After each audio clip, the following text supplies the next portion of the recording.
Salut et bienvenue sur cette nouvelle Veille Produit.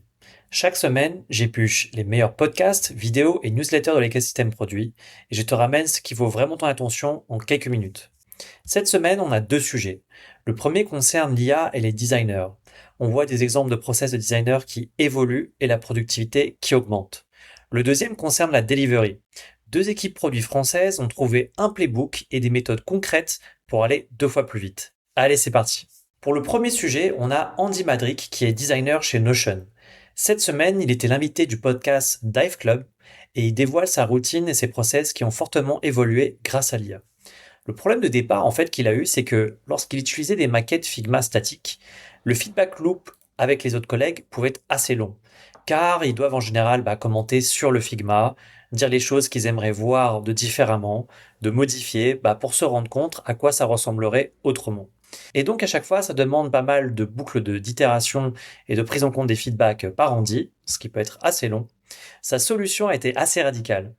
Il a en fait créé un playground généré par IA où il a un prototype interactif dans lequel lui va pouvoir jouer avec son prototype et donc voir comment ça rendrait dans la vraie vie. Mais ses parties prenantes et ses collaborateurs vont aussi pouvoir jouer avec.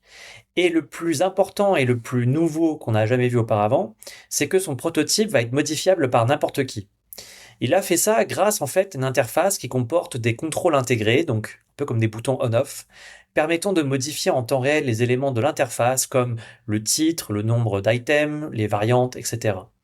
En résultat, les collègues ne regardent pas juste une maquette figée, mais ils peuvent manipuler par eux-mêmes la maquette vivante, peuvent tester les options, envoyer un screenshot de leur version préférée, et ainsi donc on a des feedbacks plus riches, plus rapides et moins de réunions. La conclusion, c'est que les gens ne décrivent plus ce qu'ils voudraient voir en réalité, mais ils vont pouvoir modifier par eux-mêmes et dire à Andy quelle est la version qu'ils préfèrent. Le deuxième concerne les animations. Andy était connu chez Notion pour faire des animations soignées dans Figma, et c'était une de ses forces. Aujourd'hui, il ne fait plus pareil. Il a trouvé une manière beaucoup plus rapide et radicale pour arriver à ses fins. Sa méthode, c'est qu'il prend des captures d'écran des différentes frames de sa maquette, qu'il veut pouvoir animer, il les envoie à l'IA, et le computer vision est tellement puissant qu'il est capable de comprendre l'enchaînement attendu et produire la transition en CSS. Pas besoin d'expliquer donc des courbes d'accélération et pas besoin de coder, il montre et l'IA interprète. Ce qui lui prenait en fait des heures de précision dans Figma se fait maintenant juste en quelques minutes. La troisième chose importante dans l'innovation de ces process, c'est que lorsqu'il itère sur un prototype et que ça rend super bien, donc admettons il l'a codé avec Cursor, qui est l'outil qu'il mentionne, l'agent IA arrive à bien comprendre ses besoins, il itère, il a eu des feedbacks de ses collègues qui ont pu aussi modifier le prototype, et donc là il est à un niveau de satisfaction élevé. Et ben il va vouloir que ce soit exactement la même chose, le même rendu, qu'il veut pouvoir voir dans les mains des utilisateurs en production. Sauf que le problème, c'est que le prototype est difficile à reprendre. En général, le code généré par IA va pas être terrible. C'est pas quelque chose qu'on peut envoyer en production, et donc le développeur s'en aperçoit au moment où il fait la review de la PR de l'agent IA qui a codé. La solution qu'ils ont trouvée désormais chez Notion, c'est que ils vont pas attendre que le développeur voit la PR à la fin, une fois que l'IA a codé. C'est-à-dire qu'avant même que l'agent IA possède le prompt de Andy et les assets comme les maquettes, etc., les designs statiques, avant même que l'agent commence à coder, le développeur va reviewer en fait le planning de tâches que va effectuer l'agent. Et donc ça va permettre en fait de guider et vérifier que l'agent va aller dans la bonne direction technique, va utiliser les bonnes parties du code comme il faut, et que ça va produire en fait quelque chose de qualité qui va pouvoir être plus facile à reprendre derrière par le développeur pour ensuite le mettre en production. Et une dernière technique qu'ils ont aussi mis en place, lui et son équipe de développeurs, c'est la technique du scaffold. Scaffold en anglais, ça veut dire la structure. En fait, parfois le design que sort l'IA est tout à fait ce que Andy voulait, mais le code front est pas bien réalisé pour être pris par du back-end derrière. Donc la technique qu'ils ont trouvée avec son équipe, c'est Andy s'occupe de générer le design avec l'IA, les développeurs fabriquent une version de cette feature en low fidélité, donc c'est-à-dire on se moque d'essayer de reprendre le design parfaitement, on va avoir une feature qui va être moche, mais par contre qui va être fonctionnelle derrière, parce que tout le code back-end est généré d'une manière très propre, très scalable, et donc c'est un peu comme si on avait une feature alpha. Une fois qu'ils ont fait ça, Andy va demander à l'agent IA de reprendre cette fameuse feature fonctionnelle, mais d'appliquer par-dessus son beau design qu'elle avait fait au préalable. Et donc, en général, la fonctionnalité va fonctionner. Elle aura le design dandy, le fonctionnel qui marche très bien parce qu'il a été fait par les développeurs au préalable. Et donc, c'est quelque chose qui est plus facilement prodable. Une deuxième source qui montre comment le métier de designer change avec l'IA, c'est dans la dernière vidéo de The Product Crew. Panthea est la designer qui a interviewé. Elle a 15 ans d'expérience, elle a travaillé chez PayPal, BlaBlaCar, Hopper, et aujourd'hui chez B-Side, une startup qui construit des agents IA. Elle explique 4 points importants dans l'évolution de son métier de designer. Première chose, c'est que le design statique ralentit tout. Les maquettes Figma créent des cycles longs alors que les équipes doivent apprendre vite. Avec l'IA et donc Cursor, elle arrive à prototyper directement dans le code, tester des branches, partager via Loom et obtenir un feedback en 24 heures.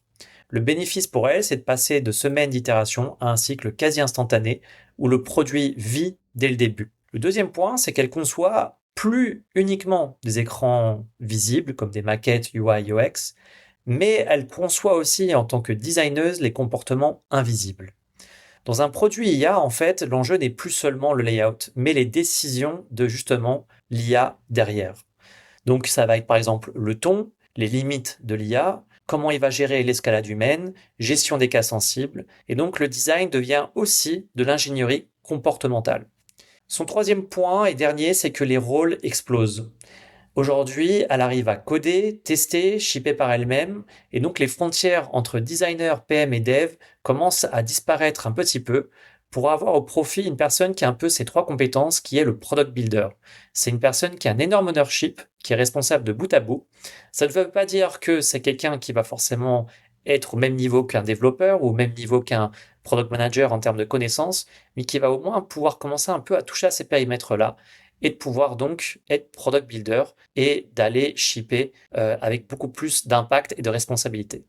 Sa conclusion en tout cas, c'est que ce qui reste irremplaçable aujourd'hui dans le métier de designer, c'est le jugement. L'IA génère des options, mais le designer décide quoi construire, pourquoi et ce qui est acceptable. Le métier ne disparaît pas, il se déplace de la production vers l'arbitrage. Dans le deuxième sujet de la veille produit, on va parler de la delivery. Le podcast Clé de voûte a compilé cette semaine des extraits de 2 boîtes avec une même obsession, ne jamais perdre de momentum et pouvoir shipper rapidement. On a donc Robin, fondateur de Patch Ventures, et François, CEO de Pictarine, qui ont été interviewés. Du côté de Robin, la formule est sans détour. Les meilleures équipes ont une obsession du momentum, pas du beau produit. Il a observé ça notamment dans l'écosystème YC, donc le célèbre incubateur à start-up aux États-Unis, en Californie. Et il a remarqué que des boîtes lancent des produits partiellement codés à l'IA avec des fonctionnalités qui ne marchent pas encore et qui n'en ont pas vraiment honte en réalité. Parce que ce qui mise après tout, c'est surtout obtenir le signal de marché. Le signal de marché prime sur la finition. Mais il apporte une nuance toutefois là-dessus. C'est que parfois, certaines boîtes aux États-Unis comme à YC pivotent trop vite au lieu de persévérer. Et elles oublient que le produit, ce n'est pas que ce qui est entre les mains de l'utilisateur, ce n'est pas que l'interface, c'est aussi le support client derrière, l'onboarding et tout l'écosystème autour. Ça aussi, ça rend de la qualité à l'expérience produit. Et donc la vitesse sans profondeur, ça peut être parfois un peu superficiel. La question, c'est pas est-ce que le produit est prêt selon lui, c'est plutôt est-ce qu'on a un signal de marché suffisant pour apprendre. Et définir ce seuil à l'avance, c'est le travail du PM. Pas attendre que tout soit parfait pour lancer. François, chez Pictarine, a transformé cette culture en principe écrit. Le principe de shipper vite. Le premier et le plus provocateur, c'est j'agis. Tu n'attends pas la prochaine réunion, la validation du chef, ni 3% de data en plus, tu vas juste agir.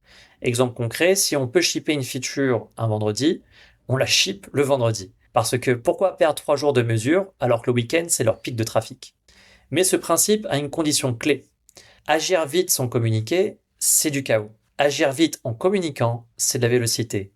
Toute la nuance est là. C'est important de pouvoir communiquer parce que ça permet à toute l'équipe d'être au courant de ce qui se passe, de pouvoir aussi être challengé et vérifier qu'on va dans la bonne direction. Sa mini-conclusion, c'est que la vitesse ne vient pas des outils ni du talent, elle vient de la clarté sur ce qu'on accepte comme assez bon pour passer à l'étape suivante. Et définir ça, c'est exactement le travail du PM selon lui. Et voilà, c'est terminé pour les 3 sujets de cette semaine au niveau de la veille. Alors sache une dernière chose qui est très importante, c'est que toute cette veille que je viens de faire, elle a été en réalité produite par mon agent IA personnel. Il s'appelle Victor et il tourne sur veilleproduit.fr. Donc c'est un agent IA que j'avais créé à la base pour moi pour automatiser toute ma veille produit afin que je ne rate pas les dernières tendances, que je passe pas trop de temps non plus à regarder trop de vidéos ou lire trop le soir avant de dormir. Et donc Victor fait tout ce travail pour moi chaque semaine. Il va consulter les newsletters de l'écosystème, regarder des vidéos, écouter des podcasts, tout ça parmi les meilleures sources de l'écosystème qu'on connaît, avec bien sûr le ticket, Lenny côté États-Unis, Super Designer en termes de podcast. Voilà, vraiment des très très bonnes sources. Le but c'est pas qu'il aille juste